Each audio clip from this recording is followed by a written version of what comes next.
Analisando a situação no Oriente Médio, depois do ataque de Israel contra o Irã e a resposta iraniana. A Agência de Energia Atômica do Irã informou que a principal instalação de enriquecimento de urânio do país foi danificada durante os disparos israelenses. O nosso analista sênior de internacional, Américo Martins, já traz atualização, Américo, um pouco do saldo desses ataques que tiveram como alvo instalações nucleares e também militares. Pois é, Carol, nós temos uma série de atualizações sobre esse conflito que continua. Em primeiro lugar, a agência nuclear do Irã confirmou que houve algum dano na usina nuclear de Natanz.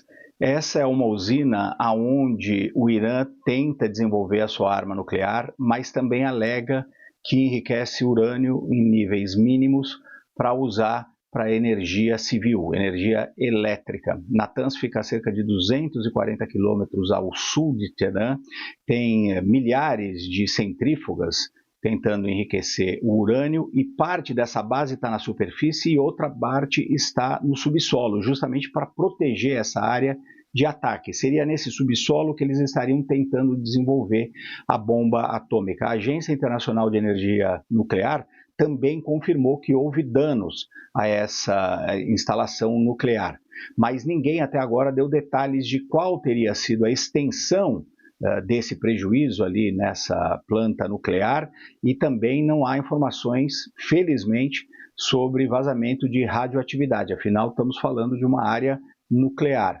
Além disso, nós temos informações agora, neste instante, vindo da agência de notícias estatal do Irã, afirmando que a cidade de Tabriz, que fica a sudoeste de Teherã, estaria neste momento sobre novos ataques israelenses. A Força Aérea Israelense estaria neste momento atacando o aeroporto e outros pontos da cidade.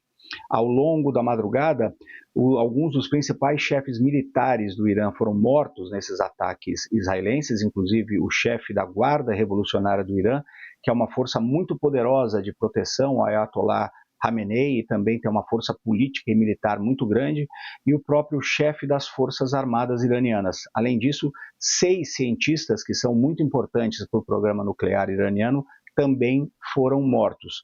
Muitas bases militares iranianas, em especial ao redor da cidade de Teherã, a capital, também foram atingidas.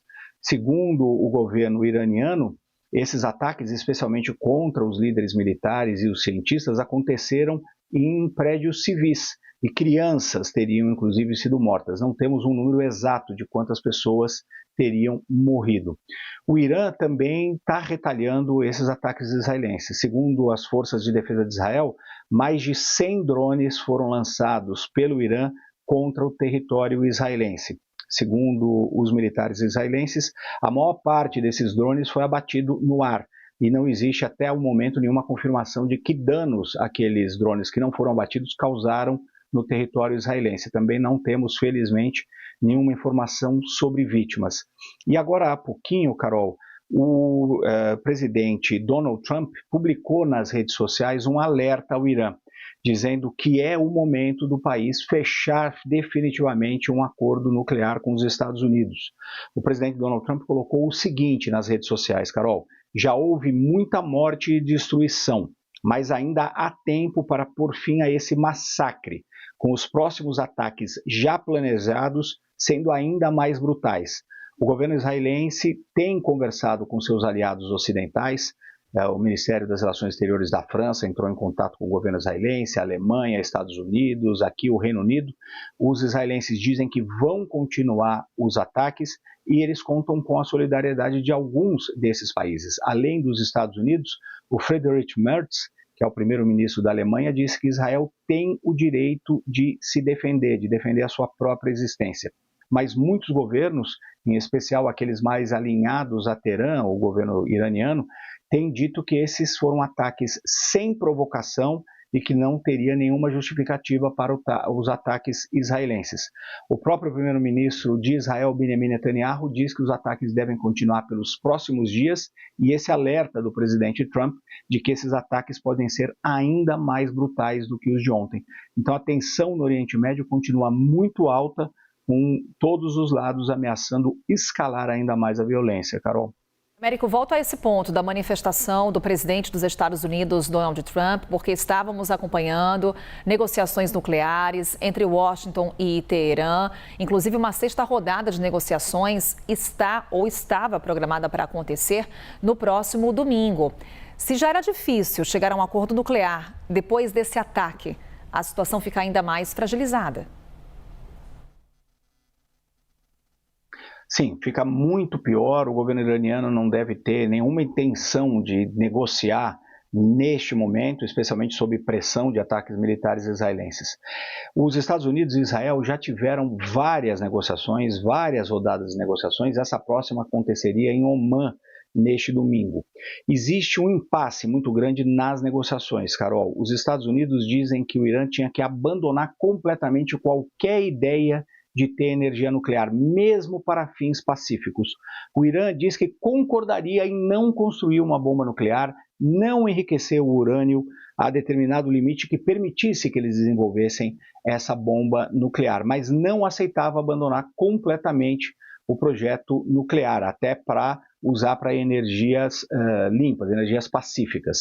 Os aliados ocidentais dos Estados Unidos sempre acharam que isso era apenas uma tática. Era o Irã tentando relaxar as sanções ocidentais contra eles, continuar com um determinado programa nuclear, ao mesmo tempo em que iria tentar desenvolver não só a bomba, mas mísseis capazes de disparar esses artefatos nucleares. A própria inteligência dos Estados Unidos, no entanto, a chefe da inteligência americana disse numa audiência no Senado em março que o Irã estava muito longe de fabricar essa bomba. Mas justamente por conta dessas negociações entre Irã e Estados Unidos, o governo israelense resolveu agir. Neste momento, o governo israelense fez um cálculo. Por que é importante entender isso? Para entender por que esses ataques aconteceram agora. O cálculo dos israelenses tinha duas vertentes. Em primeiro lugar, eles consideram que o governo iraniano está muito enfraquecido neste momento, tanto internamente, por conta da situação econômica e das sanções ocidentais, mas também pela fragilidade dos vários aliados do Irã na região do Oriente Médio. Todos aliados que entraram em guerra com Israel e sofreram derrotas muito importantes. Estou falando do Hamas, do Hezbollah no Líbano, o regime da Síria do Bashar al-Assad que caiu e era aliado do Irã, milícias na Síria e no Iraque que foram atingidas duramente pelos israelenses e até os Houthis no Iêmen, que foram atingidos não só pelos israelenses, como também pelos americanos. Eram todos grupos ligados e financiados ao Irã que agiriam em defesa do Irã contra Israel em caso de ataque. Nesse momento, eles estão praticamente neutralizados.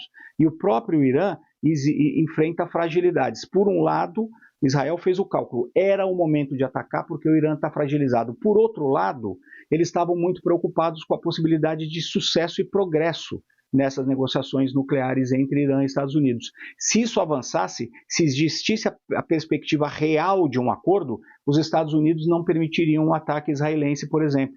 As potências ocidentais criticariam muito Israel por isso. Então existia uma janela de oportunidade muito pequena. O Irã fragilizado por um lado e, outro lado, uma pressa para agir para que o acordo entre Irã e Estados Unidos não avançassem. Foi por isso que Israel atacou neste momento, Carol. Américo Martins, que tensão que a gente está acompanhando, tensão internacional, muita repercussão. Américo volta ainda hoje aqui no Novo Dia para falar mais sobre esse assunto. O assunto está em constante atualização. Também CNN Internacional dedicando sua programação a essa cobertura.